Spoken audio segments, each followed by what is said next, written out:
Dari mana kamu kumpul?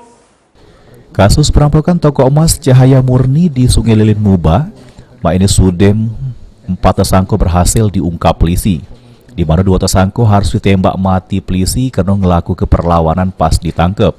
Sedang kedua lagi tersangka berada di Polda Sumsel, masih jalani pemeriksaan oleh penyidik unit 4 Jatanras Polda Sumsel. Dari hasil pemeriksaan 2 tersangka yang masih hidup, saat melakukan aksinya mereka berjumlah 8 wong, sehingga dengan keterangan tersebut masih ada 4 pelaku yang belum ditangkap. Oleh karenanya uji Kasubdit Jatanras Polda Sumsel Kompol Suryadi, pihaknya bakal terus memburu ke-4 pelaku tersebut. Diharapkan supaya 4 pelaku tersebut nyerah ke diri ke polisi sebelum kagetnya polisi bakal melakukan tindakan tegas.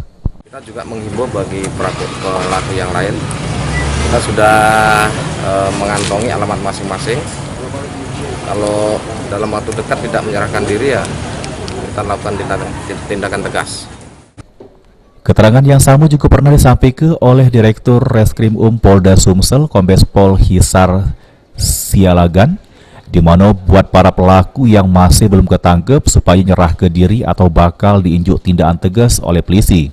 Lain kita tetap melakukan pengejaran dan kita himbau untuk segera menyerahkan diri, berikut senjatanya, berikut barang bukti yang lain yang belum kita temukan. Masih berapa banyak lagi? Kalau memang tidak, ya terima risiko masing-masing.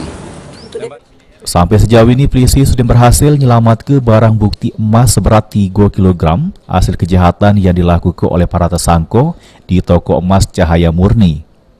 Ini barang bukti tersebut sudah diserahkan oleh polisi ke korban, yaitu pemilik toko emas Cahaya Murni.